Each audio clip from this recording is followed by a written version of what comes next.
Hola, buenos días. Soy el doctor Cristian Ávila, residente de cardiología. A 3 días de mi egreso voy a grabarles esta clase que me encargaron de hipertensión arterial, conceptos claves.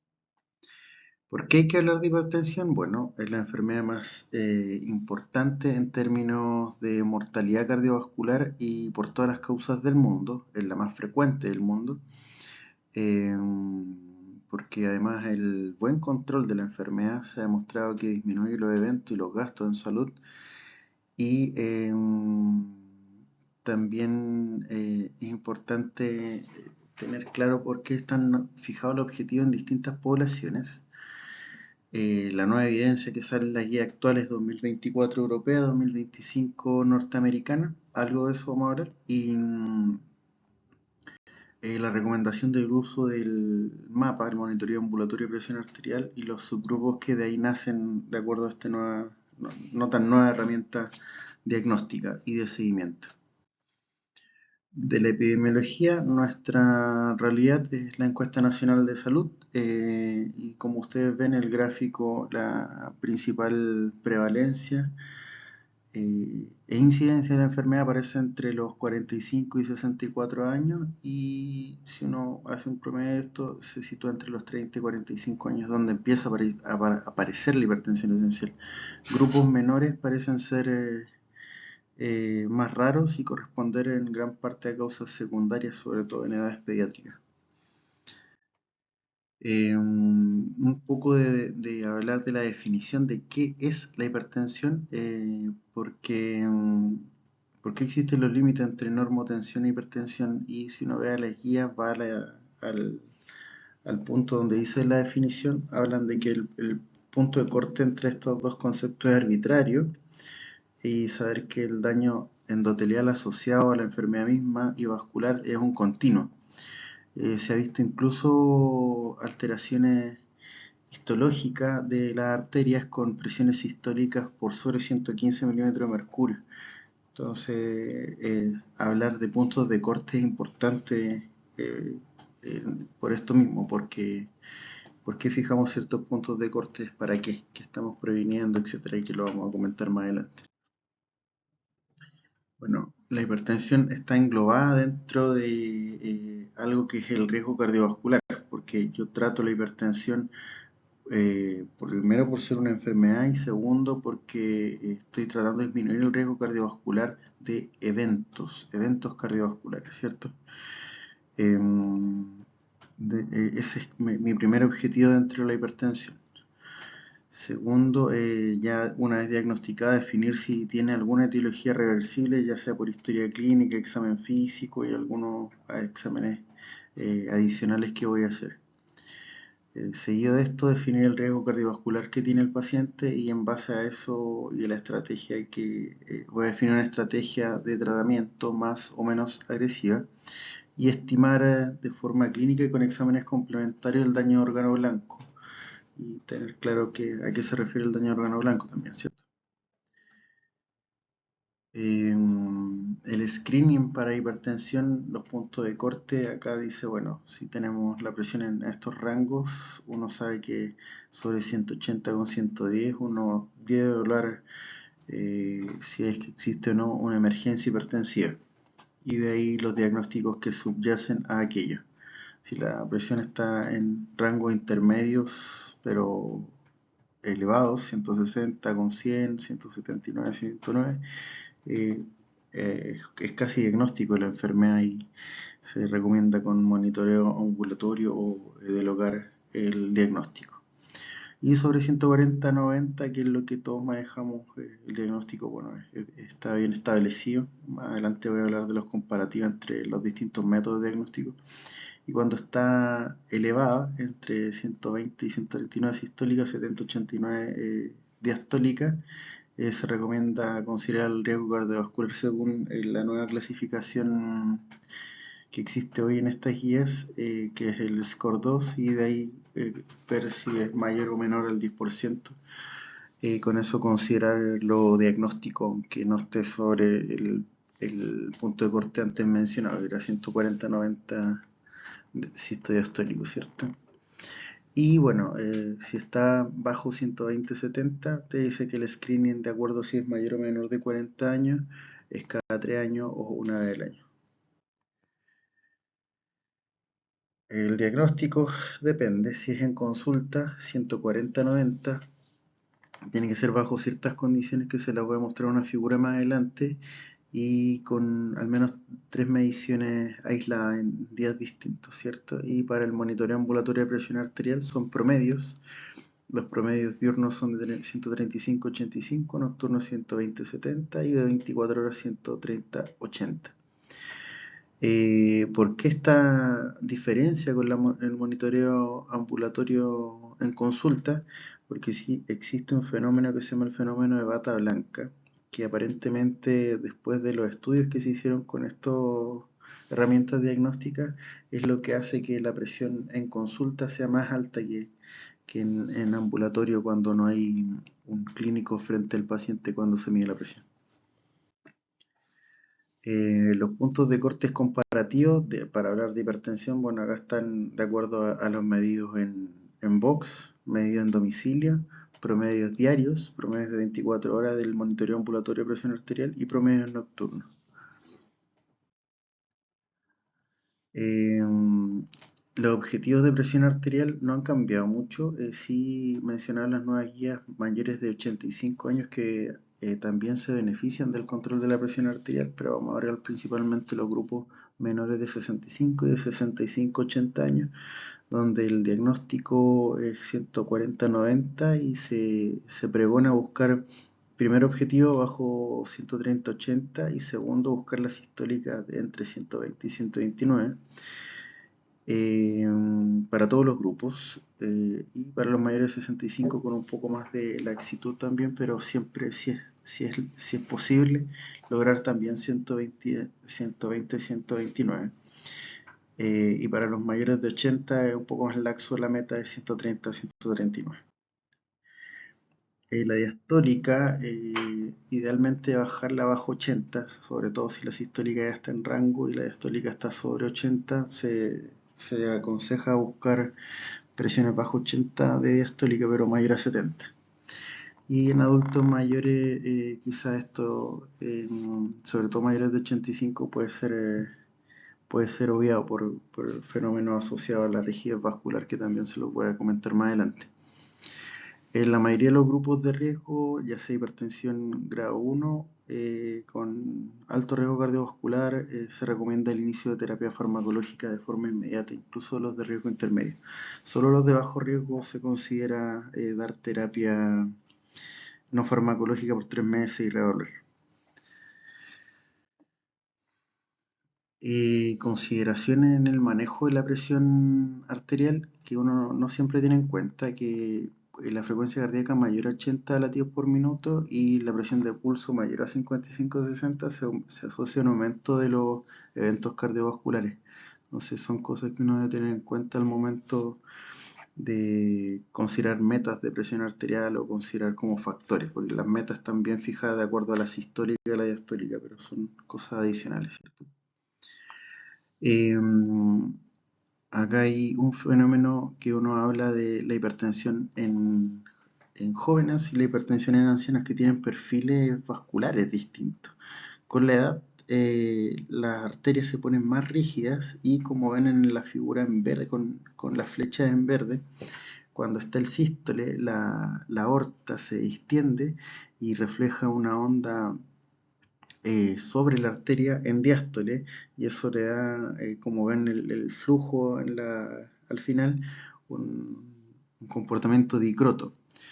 Cuando pasa el tiempo, la figura del lado cuando está en rojo, las arterias son más rígidas y no se produce esta onda de reflexión, entonces la presión se transmite principalmente en sístole y en diástole es poco lo que se transmite, entonces en la hipertensión del adulto mayor, como hay más rigidez arterial, aumenta la sistólica y disminuye la diastólica, por lo que ustedes ven en la curva de flujo, la curva de presión arterial al final. Entonces, habitualmente la hipertensión sistólica aislada es propia de los adultos mayores.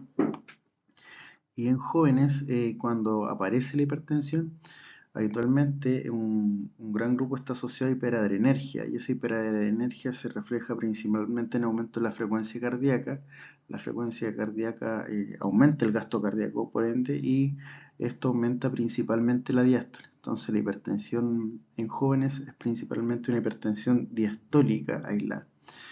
Y de ahí subyacen las recomendaciones de usar principalmente beta bloqueadores en jóvenes para el control de la presión inicialmente. Después vamos a hablar un poco más de fármacos y para el control de la presión en sistólica aislada, vasodilatadores, como los bloqueadores de los canales de calcio, por ejemplo. Este es un gráfico que refleja más o menos lo que acabo de mencionar previamente, que en celeste está la hipertensión diastólica aislada, que aparece en un gran porcentaje en gente joven y va disminuyendo con la edad, y la sistólica aislada, que es la barra azul, empieza a ganar más prevalencia con la edad, siendo casi más allá del 90% de los grupos mayores de 80 años. Y la sístole diastólica, que los dos componentes se va mezclando en las distintas barras. Consideraciones que deben existir para tomar la presión arterial y que pueden ser modificadores tanto de falsos positivos, falsos negativos. Bueno, acá hay varias. Entre esto es no hablar, apoyar bien la espalda, haber estado descansado un tiempo razonable antes de la toma de presión, que son 15 a 20 minutos, no haber fumado, no haber consumido té, tener la vejiga vacía, no cruzar las piernas, hay que apoyar los pies, no tenerlos en alto, y el manguito a la altura del corazón. Cualquiera de estas cosas mencionadas y las otras que salen acá pueden modificar la presión arterial y, como les decía, ser susceptible de falsos positivos o negativos. Entonces existe una técnica bien estandarizada para la toma de presión arterial. El daño de órgano blanco se refiere a tratar de objetivar el daño en los órganos nobles que se ven principalmente afectados por la presión arterial, que es cerebro, riñón y ojo y corazón, ¿cierto?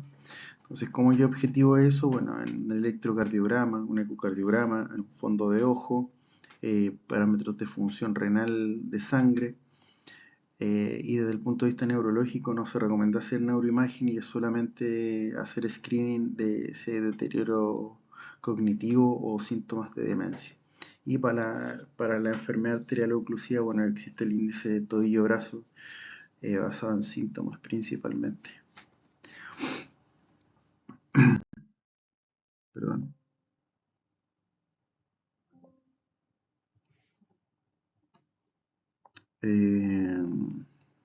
Bueno, de acuerdo acá está en el tratamiento principalmente, y lo que les decía, si la hipertensión es de grado 1 o 3, se recomienda de inmediato el tratamiento, salvo los grupos de bajo riesgo cardiovascular.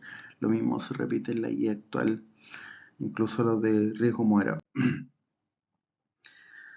Hipertensión resistente, bueno, acá está la definición de hipertensión arterial resistente, se refiere a cuando un paciente se ha descartado pseudohipertensión, como es la no adherencia, por ejemplo, o fenómeno de bata blanca, o el método de medición, por ejemplo, dice pobre método mal medida la medición, el fenómeno de Osler, que es una hipertensión que no es real, que está más asociada a la calcificación de la arteria, o la inercia clínica, que mantenemos las terapias o las combinaciones no son adecuadas o las dosis se mantienen, etc. Y bueno, la definición es que un paciente tiene apropiado adherencia a los fármacos y usa al menos 3 fármacos, uno de ellos siendo un diurético, y no cumple las metas de presión arterial, ¿cierto? Y bueno, otras causas de hipertensión arterial resistente es el comportamiento de la no adherencia, la obesidad, la inactividad física, el exceso de ingesta de sodio y el exceso de ingesta de alcohol.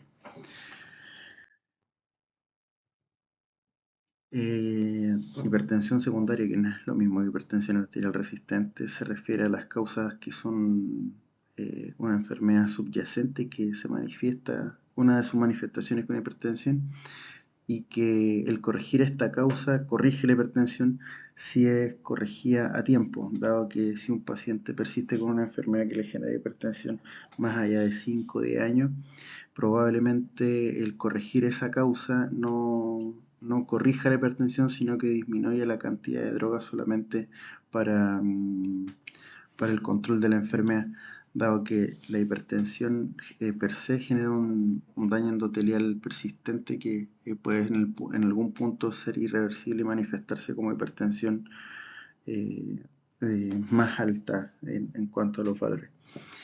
Y bueno, si es secundaria, como acá dice, dependiendo de las series, puede ir desde un 10 a un 35%, y en los grupos de hipertensión arterial resistente hasta un 50% lo son.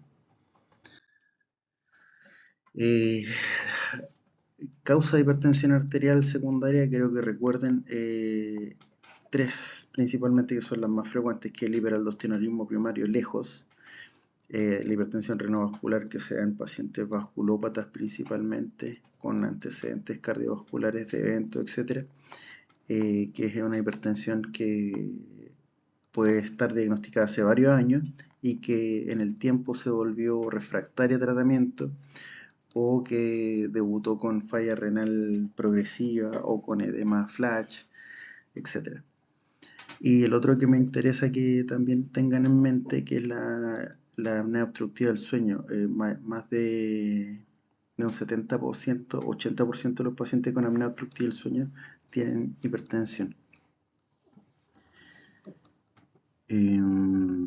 Eso, y bueno, hay muchas otras más causas acá y cómo enfrentarlas desde el punto de vista diagnóstico, pero esas son las que más me interesan.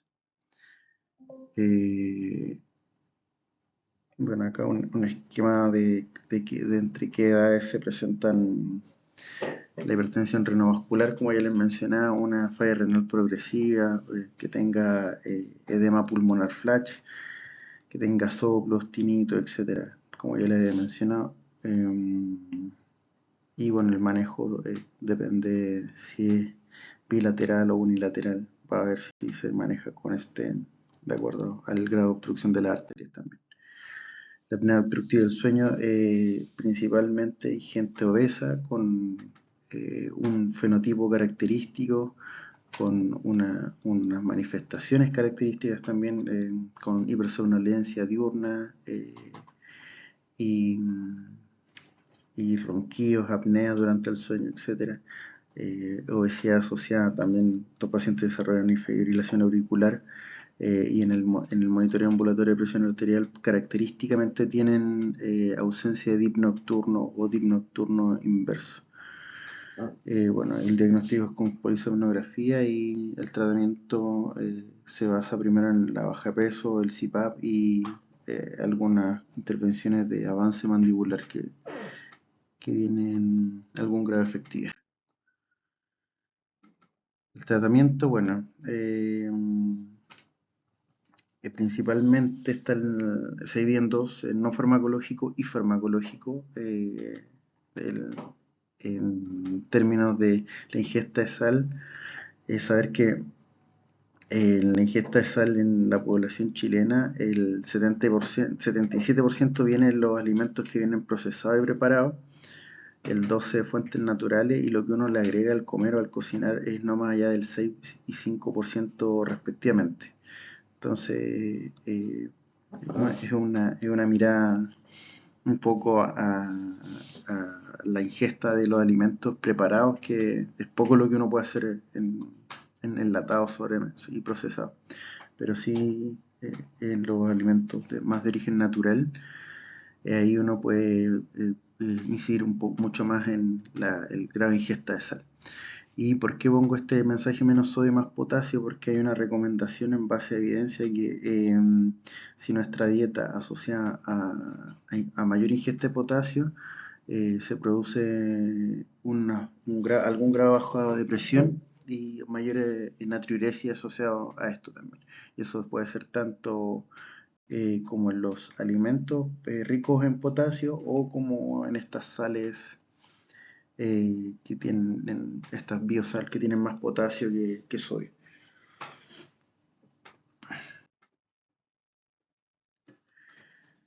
Bueno, un mensaje importante es saber que la primera causa de una hipertensión no controlada es la adherencia al tratamiento. Existen diferentes motivos por los cuales esto no ocurre. Es importante hacer un tratamiento multidisciplinario en esto, principalmente basado en la vigilancia, habitualmente por el farmacéutico, los equipos de enfermería y el doctor. Y saber que no es infrecuente que haya una duplicación de fármacos, o que puedan pacientes también, como les decía, si tienen algún daño de órgano blanco cerebral, tener fragilidad, deterioro cognitivo y tener olvidos patológicos en esto. Entonces es importante irlo detectando, sobre todo que es una enfermedad que es principalmente asintomática y los fármacos que uno indica tienen varias manifestaciones sintomáticas, y por eso otra causa es continuación de los fármacos, dado que teniendo una enfermedad asintomática uno lucha con fármacos que producen síntomas.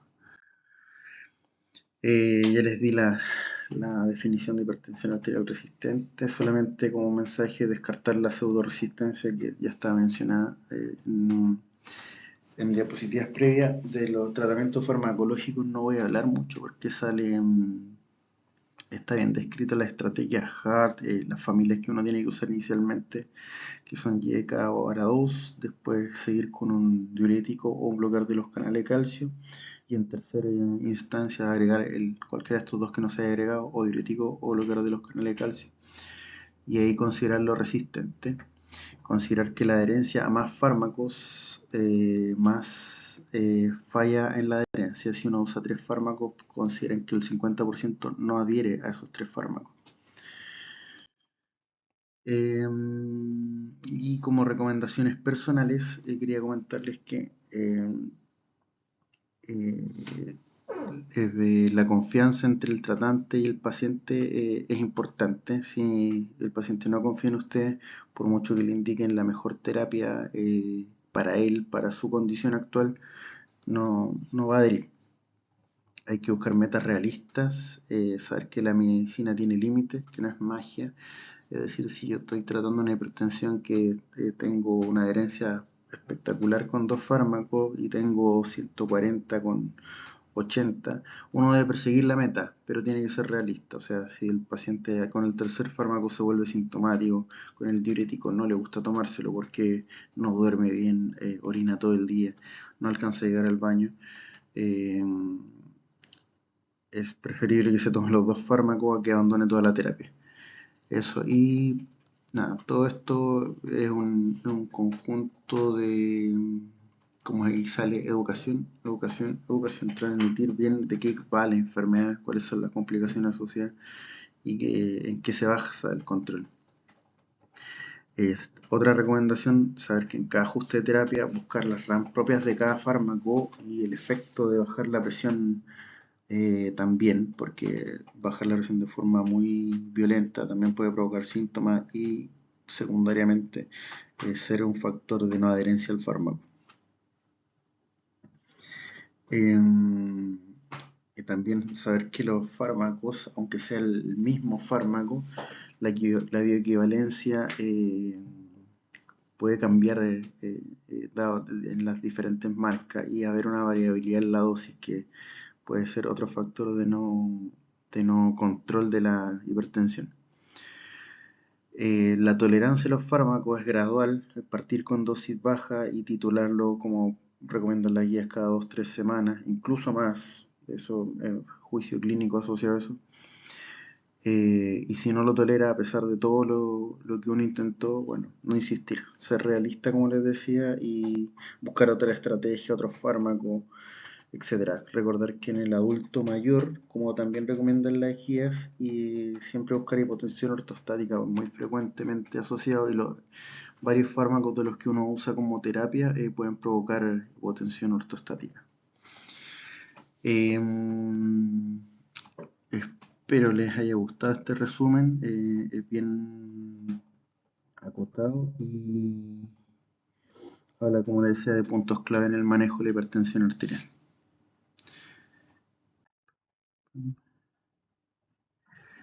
Y respecto acá a la urgencia hipertensiva, algunas palabras. Bueno, cuando uno habla de urgencia hipertensiva es una clasificación que trata de diferenciar distintos diagnósticos con patologías muy diferentes, un accidente vascular muy diferente, un síndrome coronario agudo, etc. El rol principal de uno es saber quiénes merecen ser estudiados de forma inmediata y tratados o a quienes no, porque dentro de eso el descarte es una hipertensión arterial no controlada solamente. Y esos pacientes deberían ser controlados de forma ambulatoria, no requieren más que eso. Una palabra solamente del captopril que no tiene un rol en el manejo agudo, se está indicado según los estudios que se hicieron en su momento con captopril, se recomienda 2 horas de observación para ver la respuesta, y ahí, no 15 minutos. Y bueno, una vez que usted clasificó al hipertenso como no controlado, descartando causas de urgencia hipertensiva, si viene un paciente ambulatorio no significa que deba ser abandonado. Idealmente debe ser citado para control, porque habitualmente este grupo de pacientes tiene muchas consultas en los servicios de urgencia por lo mismo, por urgencias hipertensivas. Que no son, que no lo son real, sino más que nada son hipertensos no controlados que reconsultan y reconsultan y por no tener un seguimiento adecuado porque se pierden. Entonces, esos consejos personales, espero les haya gustado.